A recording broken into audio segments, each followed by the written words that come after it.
waxaan runtii farxad weyn noo ah sidoo wasiirkuba ka dhawaajiyay maadaama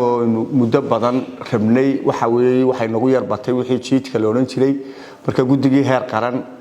oo wasiirkuna madax ka yahay ayaa waxaan isla markii la isla eegay sidoo wasiirkuba sheegay waxa la isla gartay si tayadii imtixaanaadkeena ardaydeenu ay noqoto arday wax taqaano caalamka la tartanta inaynu ilaalintii waxoogaa habqanka ku jiray hal iyo jeer imtixaanku halka ilaalintu ka yar liitay oo ay waxa fulaxantii ma mooga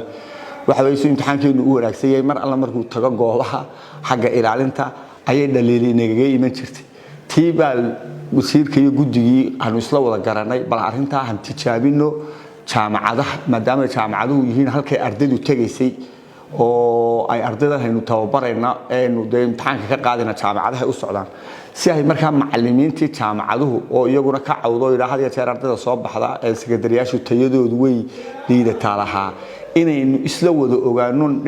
qoloba dhinac iska taagto yaa la isla gartay waxa markaa sidoo wasiirku sheegay sanadkan aan ku tala galeynaa laga bilaabo 324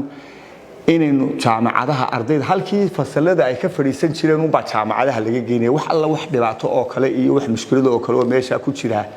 runtii ma jiro waxaynu rabnaa ardaydeena sidoo wasiirku uu sheegay imtixaanku ma aha ciqaab manaha wax lagu cadaadinaya ama cadaawad arday loo qabo wax loo sameeyo maaha sidoo wasiirku ka dhawaajiyay waxaan rabnaa manhajkii aynu ugu tala galno ardayga 12 sano soo dhiganayay inaynu eegno intuu ka fahmay horta imtixaanku gabigiisu waa inta in la ogaado intuu ka fahmay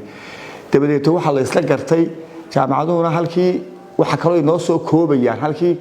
20 arday fasalan fadhiisanayna hadaynu hoolkii jaamacadaha helo in arday badan hoolka inoo fadhiisato qofkii oo laba kulo kala haday inoo fadhiisan karaan Hargeysa jaamacada hoolkeega Amuud jaamacadaha kale ee sida Admas goolis jaamacad kasto inuu baahano ma taqaana waynu isticmaalayna wasaaradda waxbarashadu awood dawladda inay isticmaasho jaamacaduna diyaar bay noo yihiin marka kulli waan survey gareyn doonaa jaamacad walba inta waxa inta raaca imtixaankan imika sidoo wasiirkuba sheegay la rabay tijaabooyin laga qaado waxaynu u sharciyeynaa maadaama imtixaankii hore markii hore wareegtay waxaan ku soo saarnay wasiirka annana ku soo drive gareynaa in imtixaankii aanu xafiiska imtixaanaadku diyaariyeen ardayda laga qaado teeramka laakiin suurtoobi mayso markaan isla eegnay shirka iyo maamulayaasha iyo markii la isla wada eegay ardaydu wali manhajkii may dhigan marka waxa loo fasaxay oo isla garanay oo wasiirku amar ku bixiyay in iskuulada imtixaankoogii iyagu kii teeramka bisha labadeeda la qaadayay ay iyagu qaadaan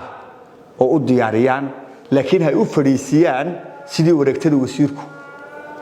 sharxaysay oo ahayd in ardaygu kursi iyo miis ardayda foorfoorada ah kuwa eerkana saas leeg in iyagana loo sameeyo takale macallimiinta jaamacaduhu imtixaanka weyn finalka ah waxay mas'uuliyadda nala wadaagayaan oo qaadayaan waxa weeye dugsiyada sare eerka shaqo kuma laha oo kaba gaaraan eerka waxa mas'uuliyadooda qaadaya xafiiska imtixaanaadka iyo gudoomiyaasha waxbarashada iyo wasaaradda iyaguna culays oo sidoo amarka wasiirka ku ahaa ayaa aad eerkana in sidaas leeg culays loo saaro laakiin jaamacadu waxay naga caawinayaan waxa weeye dugsiyada sare iyagoo eerka shaqo kuma leh taan sidaas aru kala ergal u bayaan gareynayna maamulayaasha dugsiyada iyo gudoomiyaasha waxbarashada gobolada maalmahanba wareegtadii imika u dambeysay wasiirka qaar xogaa ay ku yar adkaatay fahankeedu oo yaani isku qaban weeyay ardaydii oo leh maanu dhameyn manhajkii ee waa maxay imtixaankana laga qaadaya haduu imtixaankii foorfoorada hore yahay waa imtixaankii oo dhan markaan dib u eegnay waxaan isla garanay inay bisha labadeeda kan la qaadaya oo noqdo ku ay diyaariyeen iskuuladu sida caadiga dabadeed imtixaankan kale aynu doonayno tijaabada waxaynu ka qaadi karnaa kolka finalka iskuulada la geliyo foorfoorada way fadhiisanayaan markaasaynu ka qaadi karnaa imtixaankan dhan marka laakiin isku sii tababartaan oo tijaabooyin ka qaadaan sidoo wasiirku sheegay baa loo baahan yahay maadaama inuu hore u arag intaas horta looga dan lahaa marka culayskaasina sidaas uu idinkaga marka waxa sidoo amarka wasiirku ahaana waxa weeye ugu yaraan 2 jeer 3 jeer in ardayda imtixaanka laga qaado xigmadda ka dambeysana waxa weeye ardaygu inuu ku sii tababarto waxna ka faa'iideysto aanu ogaado warqadahan instruction-ka iyo waxay sida yihiin marka waxa weeye ujeedadu inuu ogaanaysaan wasaaraddu waxay u qalab qaadatay xafiiska imtixaanaadku si aynu ula dagaalano cheating jiitikii baa inagu imika waxa xataa waxyaalo fara badan baa jiray imika xalay waxaan arkay qalin wasiirka iyo wasaaradda aad wadaagday yani waxa weey inta inagu wax wanaagsan doonayno qolada balaayo kale ka shaqeynaysa qalin anad arkeen xataa hadii baabacada ama jidka lagu soo qoro ilaa toos oo isagu leeyahay lagu qabto oo ardaydu tooska ay marka waxa weey inagu waxaan rabnaa inuu noo soo baxo arday wax yaqaana marka waxaan hadalka ku soo gabagabeyn lahaa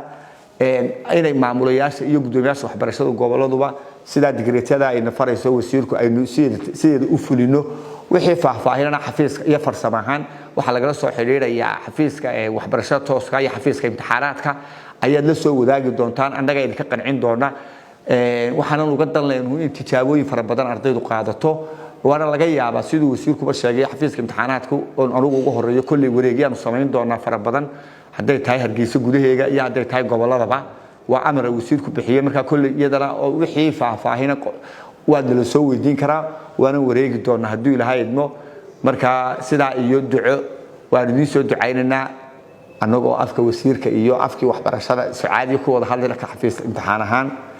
aad baan idinku ducaynaa inaad guuleysataan imtixaankuna waa imtixaan caadi oo imtixaankiina caadiga awalba gali jirteen waxaad ka raysan doontaan wixii idin wareerinayay kala eegasho iyo balaayo ahaa qof waliba wuxuu yaqaan isagoo degan billahi tawfiiq